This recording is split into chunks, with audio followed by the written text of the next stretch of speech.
Friends, welcome to my channel. Don't forget to like and subscribe.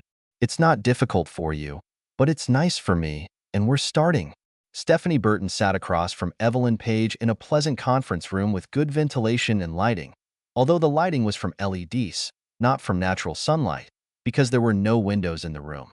Stephanie smiled and said, "I want you to record your most significant experience in the last 10 years. Try not to miss anything." "Why do you need this?" Evelyn asked.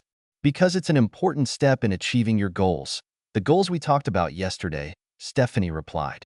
"Here's some paper and a pen. We're not in the Middle Ages. Can I use a computer?" "Believe my experience when I say that using pen and paper will be more effective in achieving your goals." Evelyn. Taking the paper and looking at the pen, Evelyn replied, "Do I have to write on this form? I would prefer some plain lined paper. And there's an engraving on this pen. I'd prefer a regular one." Stephanie smiled.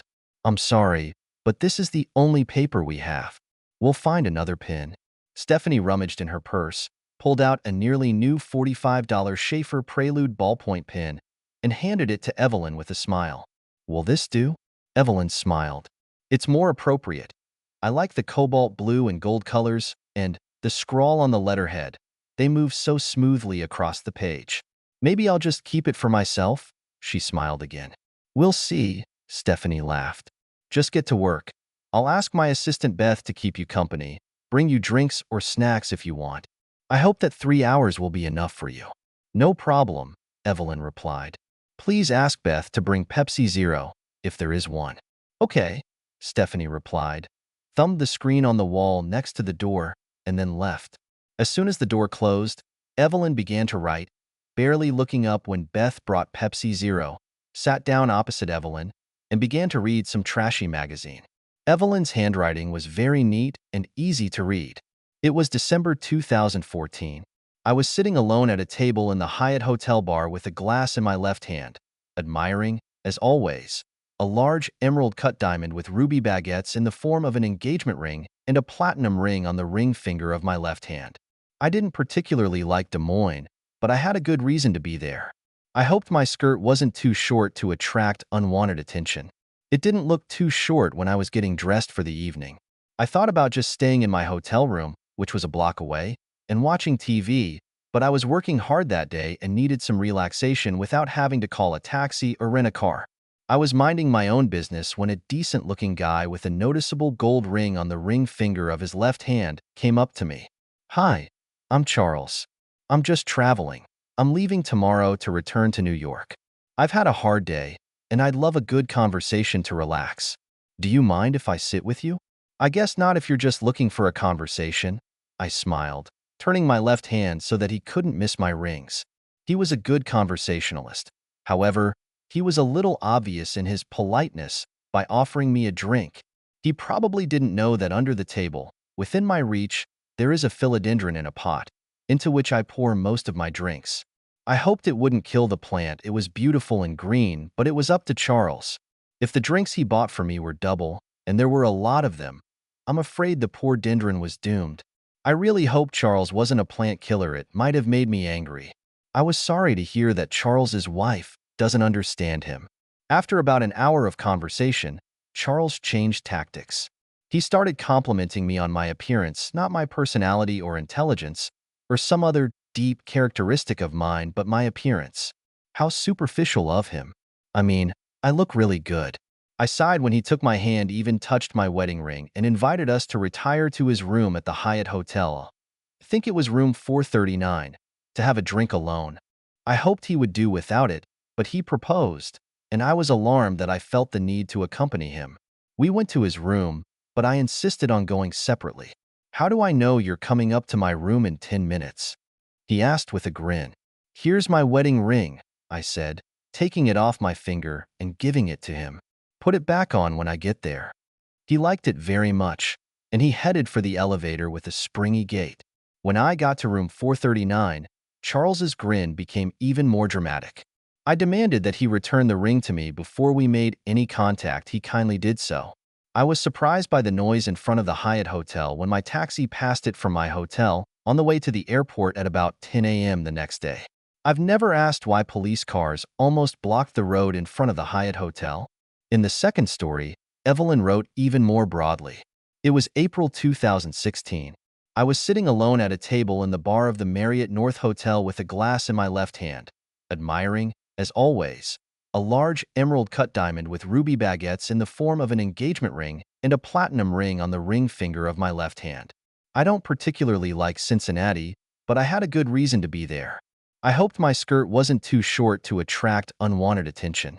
It didn't look too short when I was getting dressed for the evening. I thought about just staying in my room at a nearby hotel and watching TV, but I was working hard that day and needed some relaxation.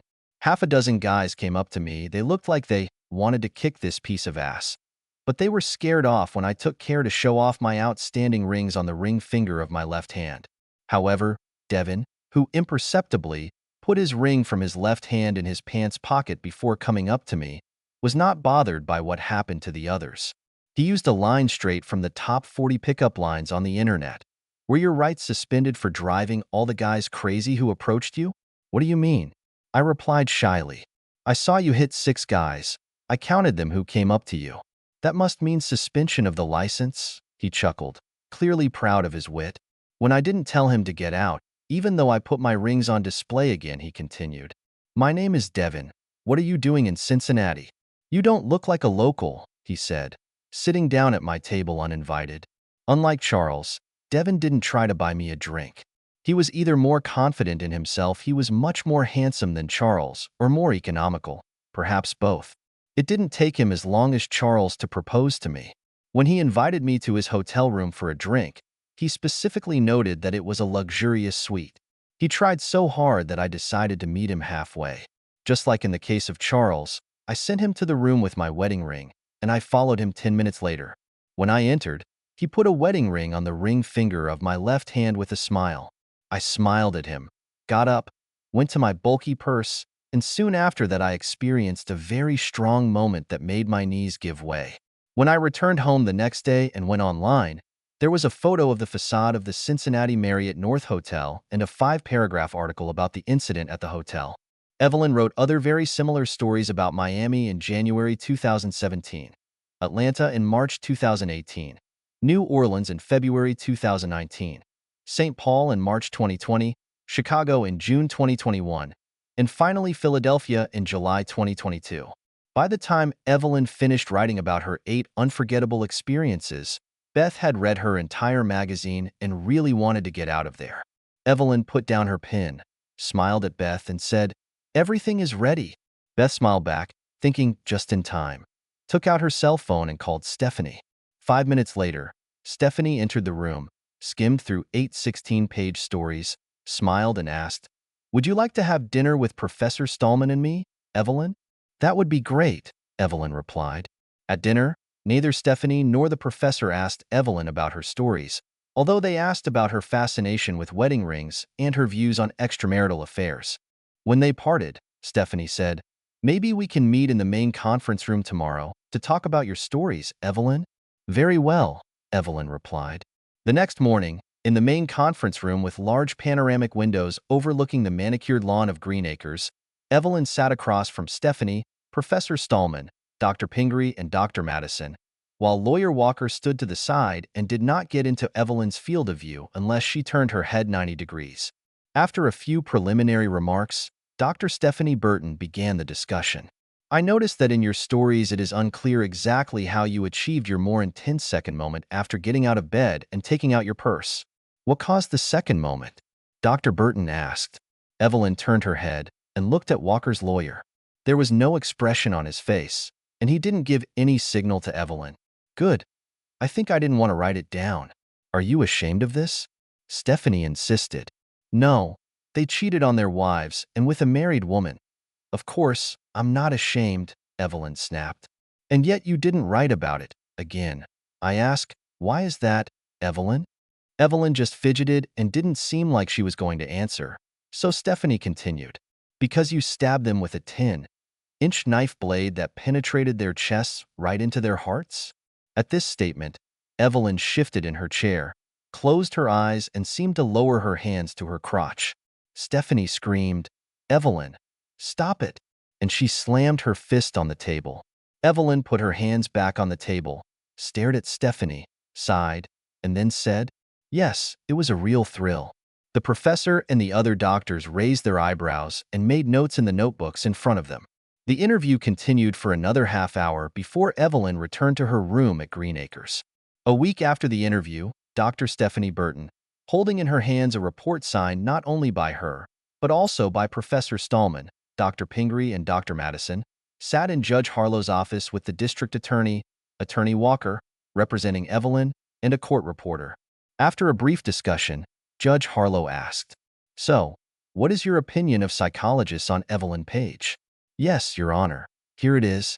The unanimous opinion of the court-appointed professor and 3 psychologists, Dr. Pingree, representing the defense, Dr. Madison, representing the district attorney's office, and mine, is, to use a technical medical term," Stephanie continued with a chuckle, "that she is crazier than Marcia Hare." After laughter from all sides, the situation was discussed for the next 45 minutes, after which Judge Harlow said, "Well, it's nice to come to an agreement. Both the defense and the prosecution agree that Mrs. Page will be committed to a psychiatric hospital for the rest of her natural life, unless an assessment conducted by 5 psychologists after 10 years in a psychiatric hospital is unanimous that she no longer poses a threat to society. Do you agree?"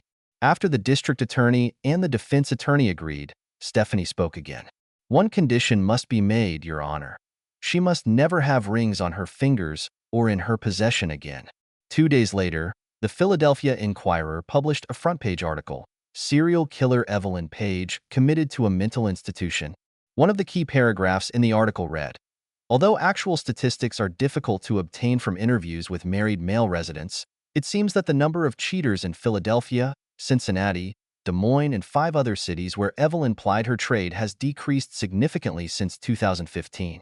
A year later, during a routine consultation, Stephanie asked, "In your stories, it was not very clear what exactly was in the plastic bags with which you left the rooms. You seem to imply that in each case it was a washcloth, but what else was there?" A smile appeared on Evelyn's face. "Well, no. Why is this, Evelyn? They defiled their marriage vows, and I wanted to make sure they didn't do it again," Evelyn scoffed.